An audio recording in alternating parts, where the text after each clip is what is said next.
한 중년 여성이 고급 아파트 단지를 걸어갑니다. 여성은 억소리 나는 건물주로 가만히 누워만 있어도 통장에 매월 1,000만 원씩 들어온다고 하는데요. 그런데 이때 노숙자로 보이는 남성이 주변을 서성입니다. 급기야 여성을 아는 척하며 반갑게 다가가는데요. 대체 두 사람은 어떤 관계일까요?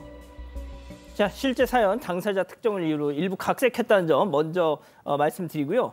자, 건물주 진짜 막 그 사모님한테 어떤 막 노숙자 같은 사람이 접근했다. 이게 무슨 일이죠? 네, 그렇습니다.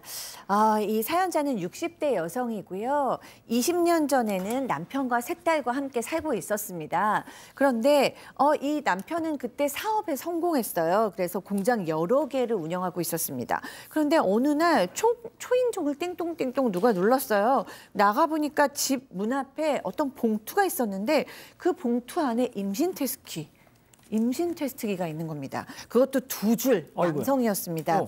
이게 무슨 일이냐고 남편한테 따졌지만 남편은 모르는 일이다 라면서 딱 잡아뗐어요. 너무 이상하잖아요. 그래서 이제 공장을 찾아갔습니다. 공장에 찾아가 있는데 어떤 젊은 여성이 계속해서 이렇게 눈을 떼지 않고 째려보는 거예요. 그래서 안 그래도 내가 한마디 먼저 해봐야겠다라고 생각을 하고 있는데 그 여성이 먼저 저벅저벅 오더니 언제 이혼하실 거예요? 이렇게 얘기를 하는 거예요. 너무 놀랐잖아요. 보니까 남자 40대의 남편이 21살의 공장 직원과 바람을 피고 있었습니다.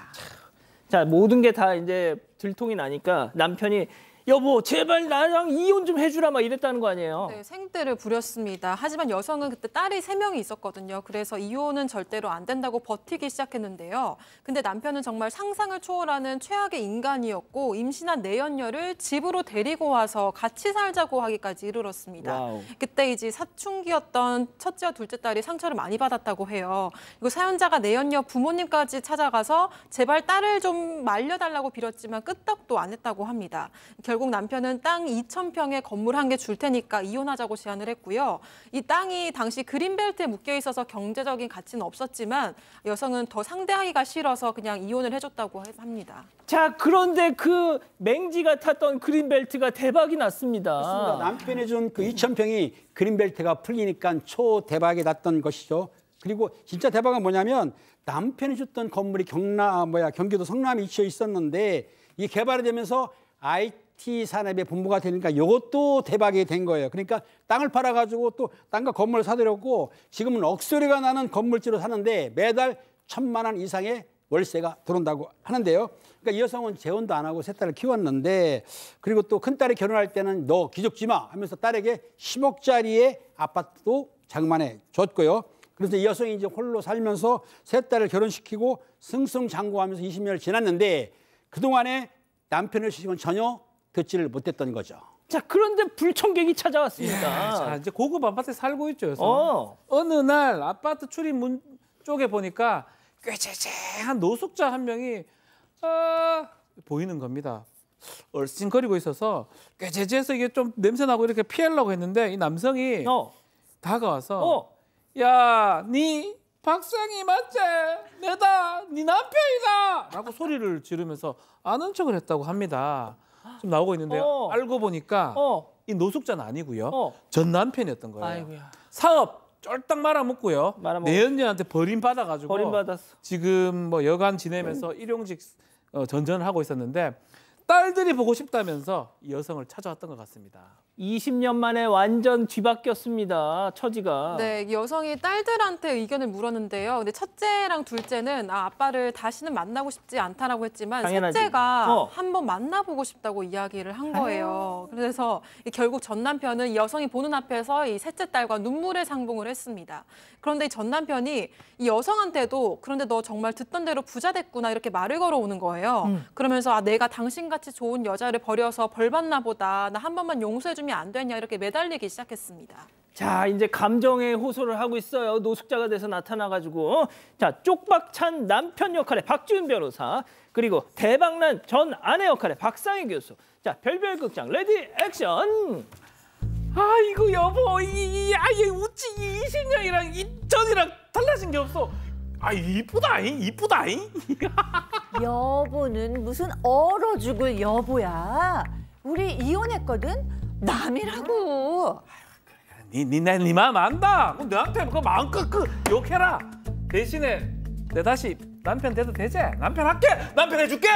해주면 되잖아. 와, 진짜 양심 없다.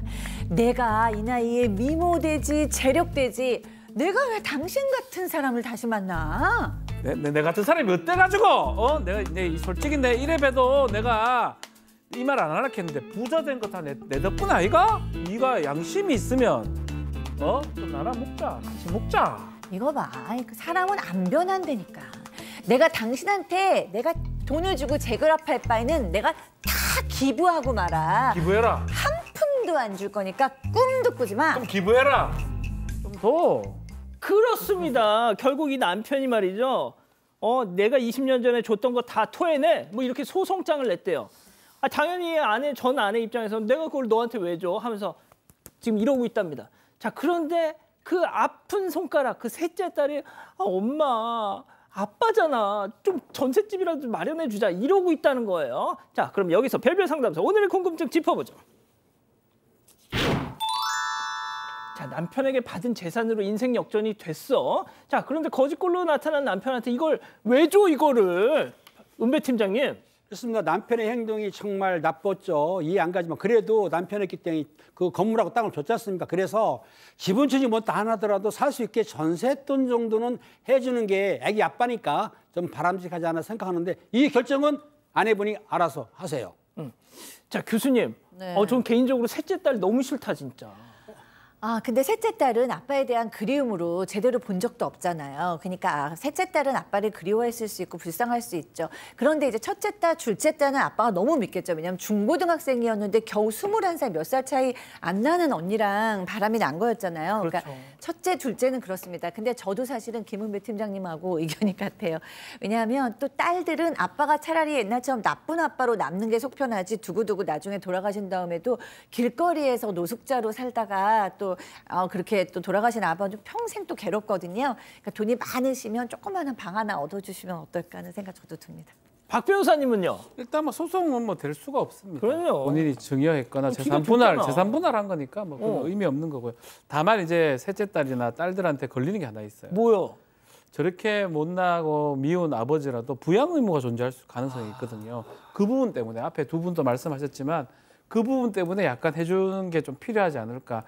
나중에 와가지고 부양해달라고 지금 거지같이 돼버렸잖아요. 그렇기 때문에 그런 가능성이 있기 때문에 셋째 딸 의견도 한번 생각해 보시면 좋을 것 같습니다.